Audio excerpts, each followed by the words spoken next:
It's like GPS for your life. The Sky Vibe Show. For some reason, Thomas, Aquarians drive me nuts. I've heard people don't like Geminis. People don't like Scorpions. I love both of those.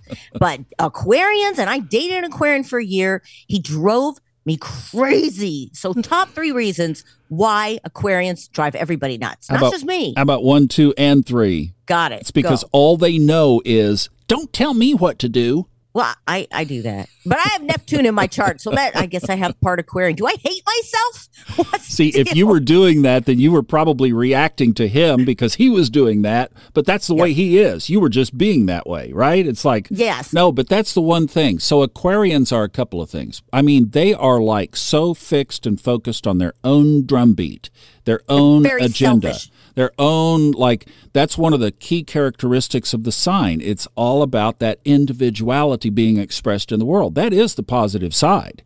And they are. Yes, and we're in the age of Aquarius right now. Yeah, we are. And they are radical geniuses. They are the paradigm busters. They're the ones that keep things interesting because they are always coming up with something new. But the problem is, it's all about them. Don't tell me what to do. There's no way, there's no room in to their lives. You always feel like you're outside the fence.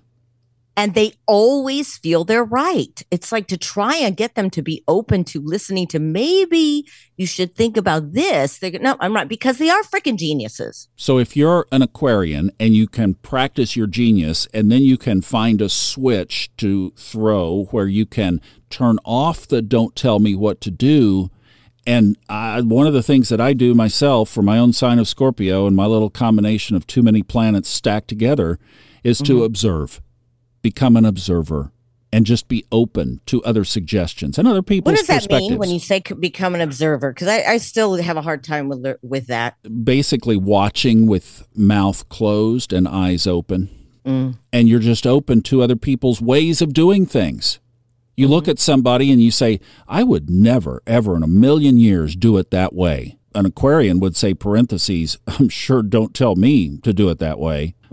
But instead you watch and you observe and you say, well, even use your own characteristics in it. What is the brilliance in what this person is saying? What do they know that I don't know? Maybe they've made this successful and maybe that's an easier way than I think my way is. I loved Larry King, especially when he was at his prime doing the CNN interviews and everything. One of the best interviewers of all time. He always was curious about the other person. It never was about Larry King. It was always prying out of that person what their genius and their brilliance was, no matter what the characteristic was. And Larry King was a Scorpio, by the way, too. Well, that doesn't surprise me. Yeah, he's digging deep into that person's life, and that's a typical characteristic. It's that kind of thing, rather than that flash response of, don't tell me what to do, that guard up, that I'm not open to your perspective.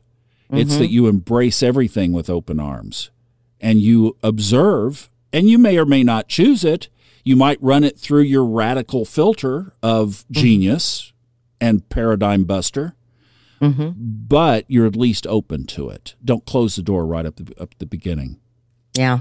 And I think also one of the top ones is they're very into community. I know this, into helping the world. They want to help the world, but they need to be able to share their genius when they help the world. They need to be able to be open to sharing that, because when they do, oh, have I learned things. Oh, yeah. It's like you can always count on what you thought your highest capability was being challenged by an Aquarian. They're going to take you higher. But we need the Aquarians that are these geniuses. We need them to be open and share and have patience with us less geniuses. Now, here's something to think about where we might be going in the world. Aquarians also are big in technology. So what's the big hot thing in technology right now? Artificial intelligence. 2 letters, right, that you are just tired of hearing already. You know, we have AI in this show, the AI podcast, the AI this, the AI that, right? Well, that's going to be huge coming up. I think also medical technology is going to tremendously develop over these next 20 years. But there's also, you think about astrology is built on oppositions. It's built on opposite characteristics. So if you say, don't tell me what to do, what's the opposite of that? Tell me what to do. Authoritarian control. Oh, exactly. Oh. I'm going to tell you what to do. and you're going to obey, or I'm going to lock you up. That's the worst side of it. I'm going to restrict your freedom. So that's this delicate balance that I think we're going to be walking for the next 20 years. It's going to be very interesting because you're going to have just as much force that says, don't tell me what to do, as there will be trying to tell you what to do.